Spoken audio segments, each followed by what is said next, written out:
What's up, everyone? Welcome back to my channel. I'm Paris and I make videos all about candle making and the starting and managing of my small candle business, LadyCIMONNE Candle Co. Today, I am answering all of your questions. I have had the pleasure of connecting with so many of you via email, YouTube, and social media because you're either interested in learning how to make your first candle, or you're thinking about starting a business, or you've been making candles for a while and you're not understanding some of the things that comes with making candles when it comes to testing and just understanding how the actual candle making process and burning and testing process works. So I just wanted to answer some of the most common questions I've been getting, because who knows who has these same questions. And this is what my YouTube channel is all about. This is about the beginning stages. This is about starting and then managing and operating. So I want to get into these questions, and that's what we're going to do today.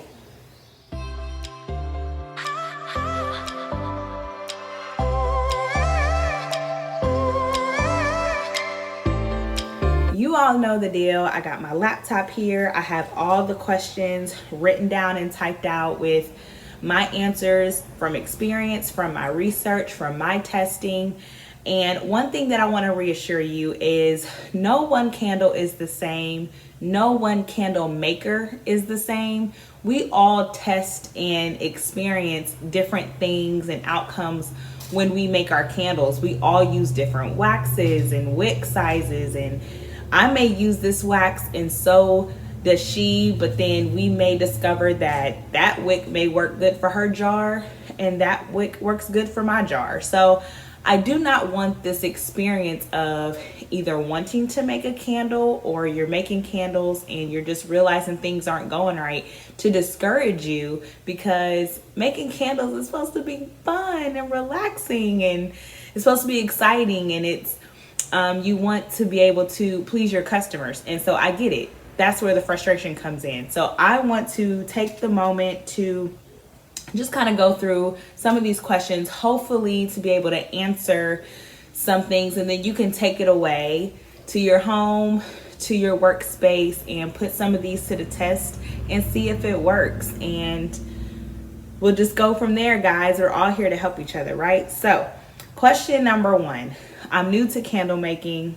So do you have any advice on how to get started? I've gotten this question so many times, and guess what, guys? I asked that same question when I first started as well, when I was reaching out to people. And what I like to tell people is, yay, you want to make candles. I love seeing people interested in this craft because it's such a beautiful craft. It's very personal and purposeful.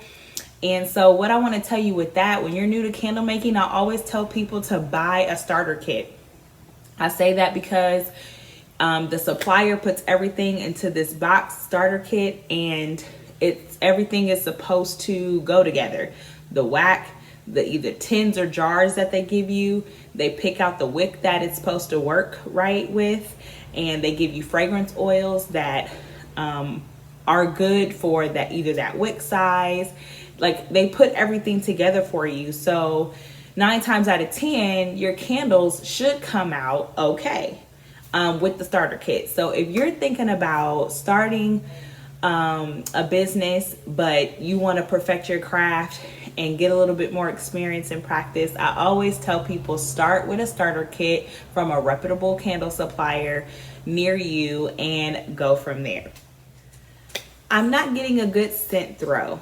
What am I doing wrong? Could it be the fragrance?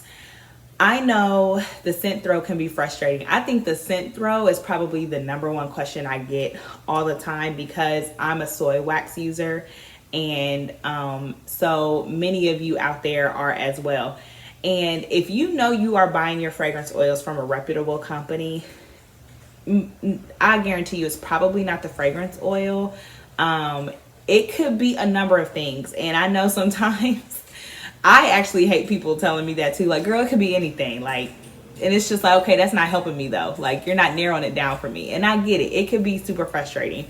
One thing I do want to tell my soy wax users out there, soy wax is not going to give you a strong punch of a throw anyway. If you are looking for a super strong punch, I always tell people to go with a different wax altogether, whether that's a paraffin altogether, or even experience with some other natural waxes, like maybe coconut wax, and see if that helps, which is known to kind of give more of a punch than soy. Soy is just not going to give it to you. And increasing the fragrance load and the amount of fragrance you put in there is not going to help either. People, it's often misconceived with that. They think the more fragrance oil I add, the stronger it's going to be, and it actually does not help your candle perform great at all. So it could be a number of things. It could be the wick is just not compatible either with that fragrance oil jar or wax. It could be a wick issue and it's just not burning. It could be not cut low enough so it can create that melt pool, that desired melt pool. You could have used too much color, or you could have added your fragrance oil too hot.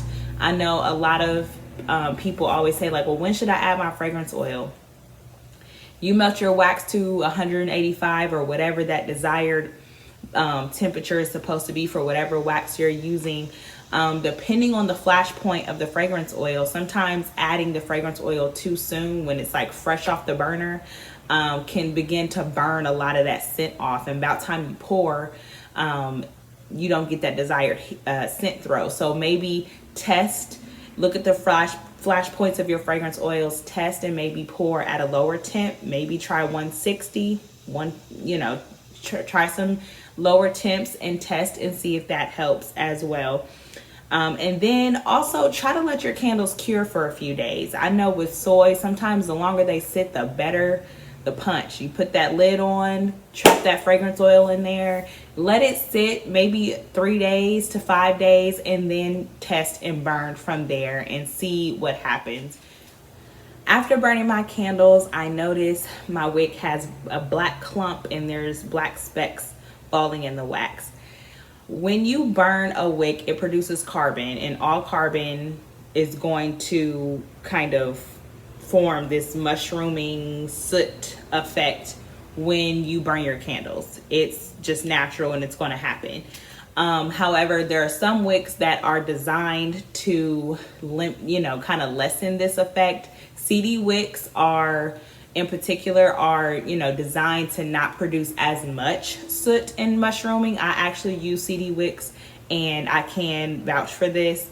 However, anytime you burn something carbon, you're going to produce some type of carbon mushrooming soot effect. But it just also depends on what type of wick you're using. So if you find that, you're seeing way too much and it's just not cute or attractive or presentable, and you don't want to give that to your customers, totally understand. Maybe try switching the wick and seeing if this wick can work for you. CD wicks in particular are pretty good with not producing as much, but there's no complete way to avoid. Why am I getting wet spots when I'm making candles? This wet spots happen when the wax does not completely adhere to the jar. I've had this happen, honey. I've made a batch of candles, going through doing my kind of like inspection check. I like to call it like the inspection check, and just making sure everything looks good, looking for sinkhole, just making kind of the finalizing of my candles. And I look at my jar and I'm like, oh, what is this? And when I started to discover what wet spots were, I Google, y'all, like, okay, what is this? So I'm here to tell you, that is when your wax does not completely cool evenly and adhere to the jar. So to remedy this, I think I've mentioned this before on my Chit Chat Make Candles With Me video. Warm your jars first. So what I do is I preheat my oven to like maybe 170-ish, and I just place my jars in there to get warm before pouring my wax into them. And so that way when I pour the wax in there, it cools ultra slow. Also, it could also be the environment that your jars are cooling your candles are cooling as well. So I think I also mentioned in that video, I have vents, 2 vents in my kitchen, and it's still kind of hot here. So I have to be conscious of that when I'm making candles. So that's why I put my candles on my racks, my baking sheets, and I move them to a place where my vents are not present. So that way there's no draft coming in and, you know, speeding up the cooling process. So try that. Yes, it's an extra step, but it could be the solution to your problem. What does fragrance load mean? Fragrance load is the amount of fragrance oil you are adding to your wax. So when you hear candle makers or you research and you see the fragrance load percentage and, well, Paris, how do you know how much fragrance to add? That's the fragrance load part of the equation. Next question, we just kind of covered this. What is the best temperature to add to soy wax or to your wax in general? So again, it varies, and I know y'all hate that answer, but it does, and that's why testing is important. But a good rule of thumb from a lot of suppliers is around 185 degrees for those fragrance oils with higher flash points. Why? And if you haven't saw that video recently, what are flash points? Check that out. The higher the flash point, the higher the temperature the fragrance oil can withstand, which means the fragrance oil scent won't burn off as quickly as a fragrance oil with the lower flash point. So that's why understanding your fragrance oil and the flash point is important, and that will kind of help you determine what degree to add your scents in. Now, for me, I add mine in around 106, between 160 and 170.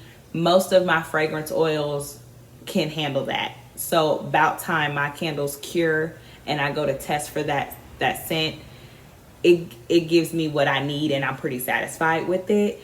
And that's from the line that I offer right now with my business. So I only have 8 scents right now, and all those scents work with adding it around that temperature.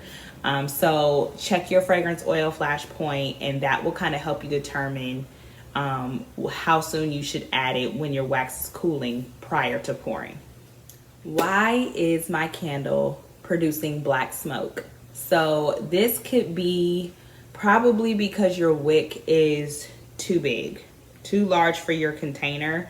I had that written down because I've had that issue, or you didn't trim your wick prior to burning the second round or third round.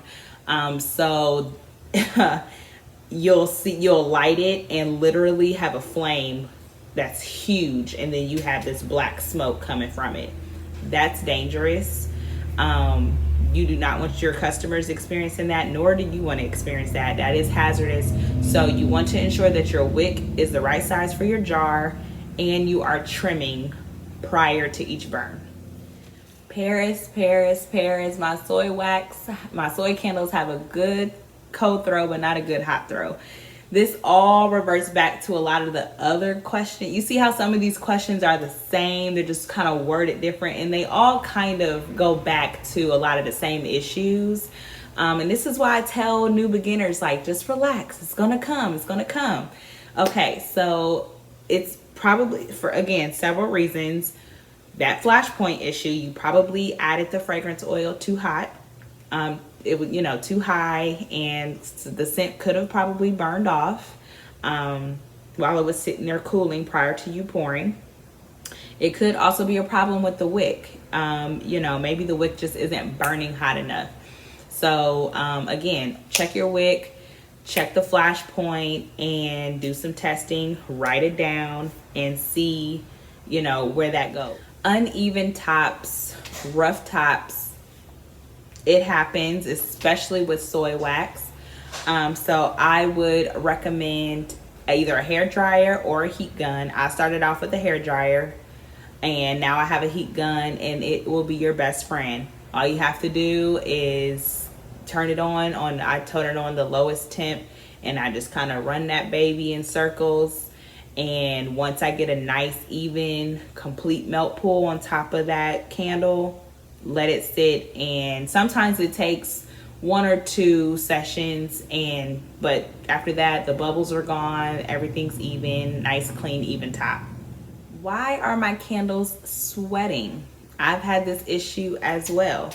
It's probably because you added too much fragrance oil, and now the fragrance is seeping out of your wax. So like I said, just because you add more fragrance oil, it does not mean it's going to create a stronger smelling candle. It actually hurts your candle, and it causes something like this where your candles are sweating. So this could be a sign that that wax couldn't handle the amount of fragrance oil that you added. It could be a super strong fragrance oil and it just couldn't handle it. So now that it's burning, you start to see these little, it look like little dewdrops. That's your candles are sweating. So ease up on that fragrance oil a little bit.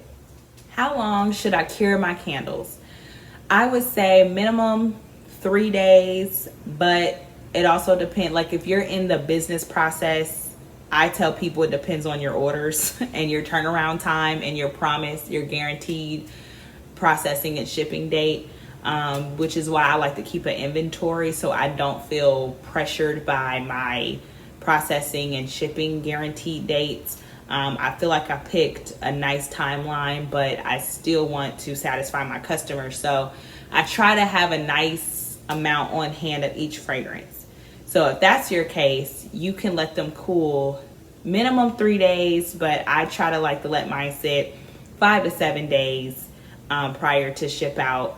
But if you're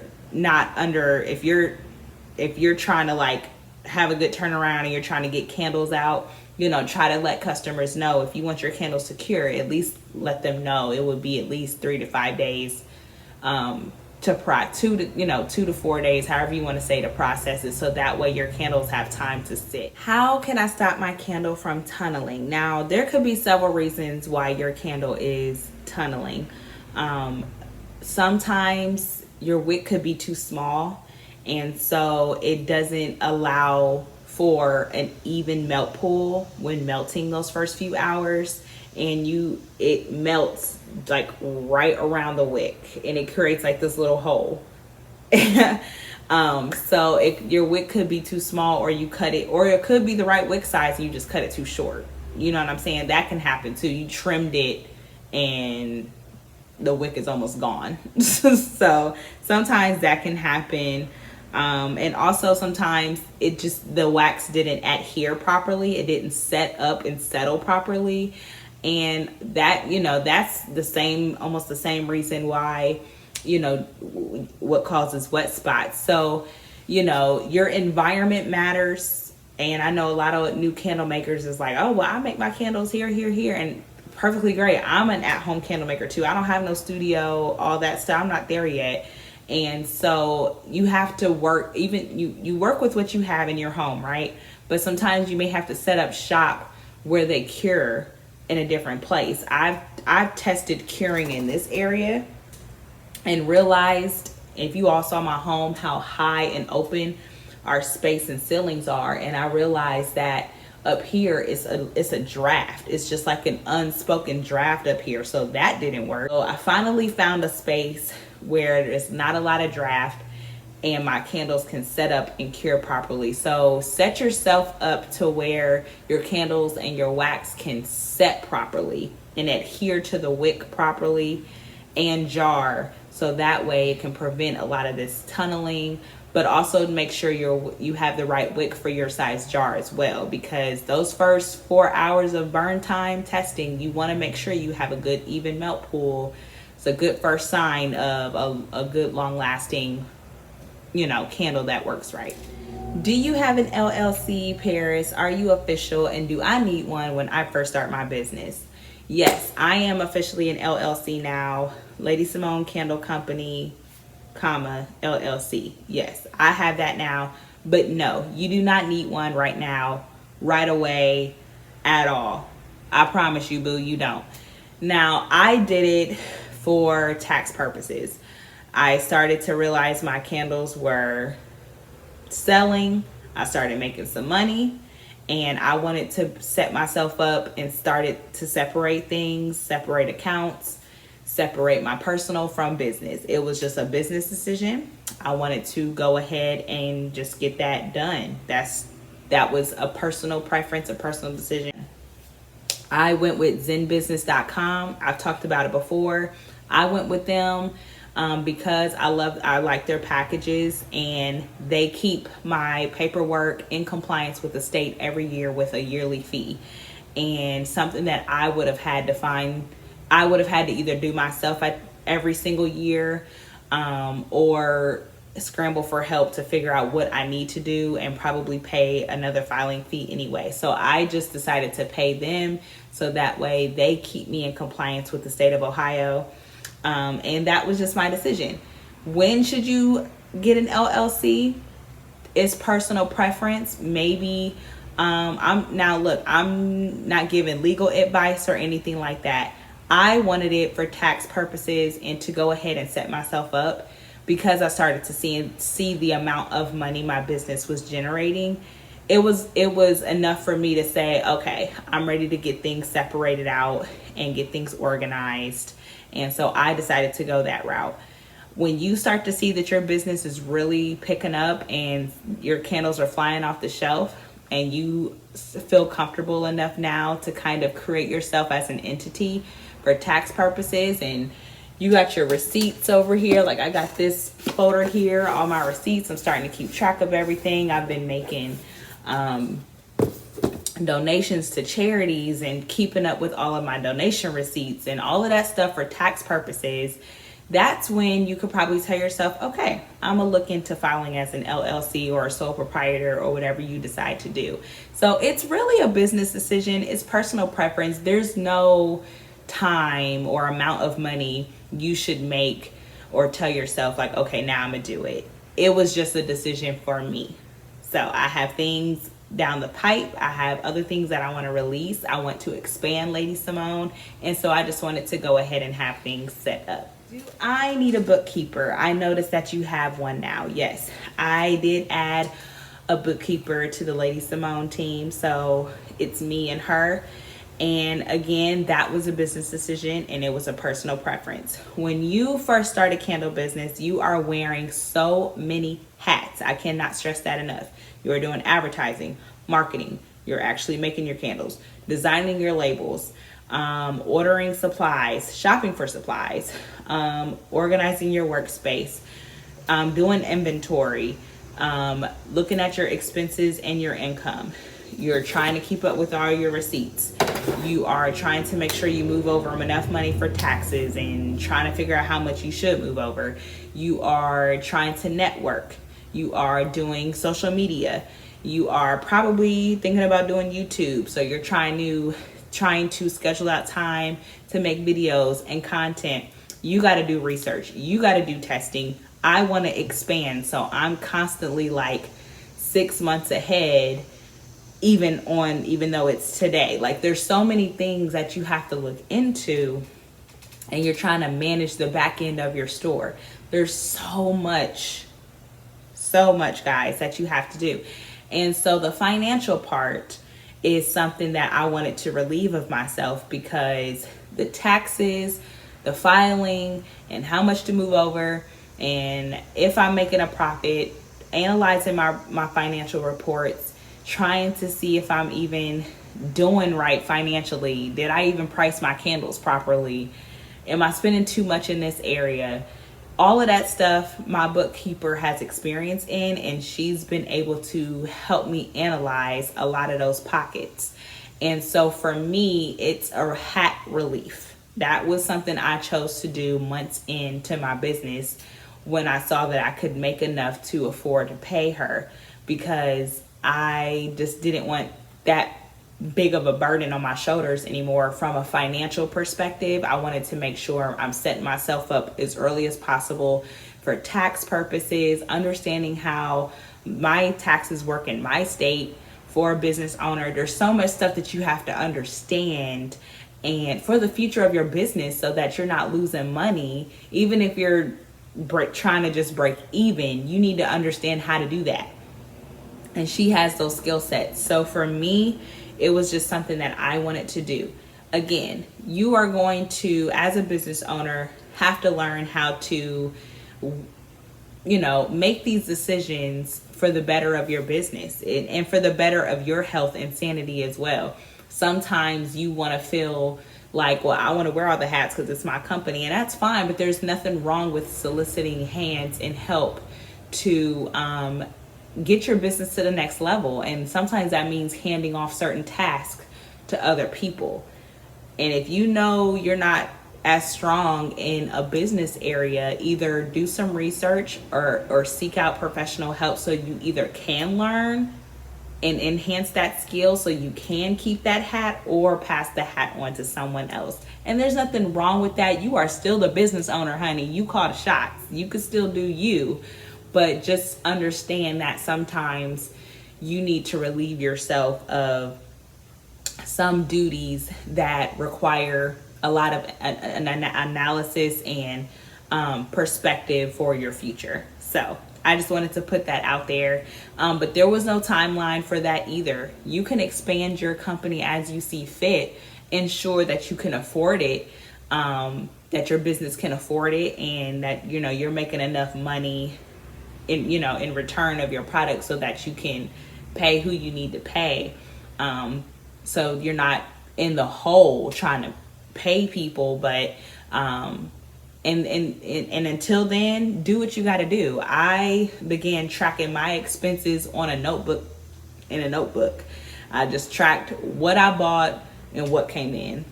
That was like the basis of my tracking for my books.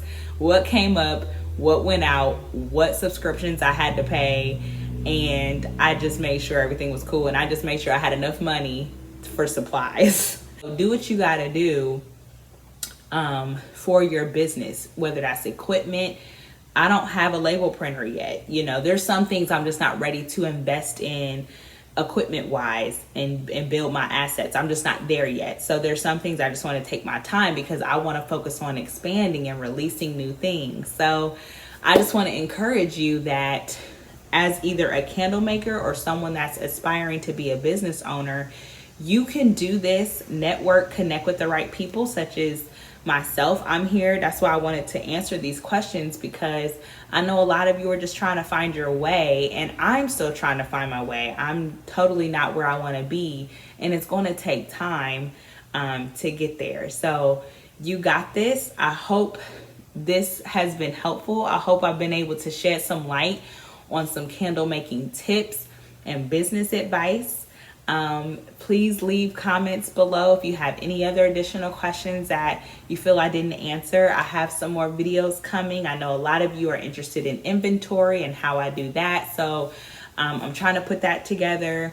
And if there's any other video suggestions, please let me know in the description box below. I love you guys. I enjoy talking to you. And thank you so much for the YouTube support. I know several of my YouTubers have actually purchased orders, and so I hope you are enjoying LadyCIMONNE Candle Company.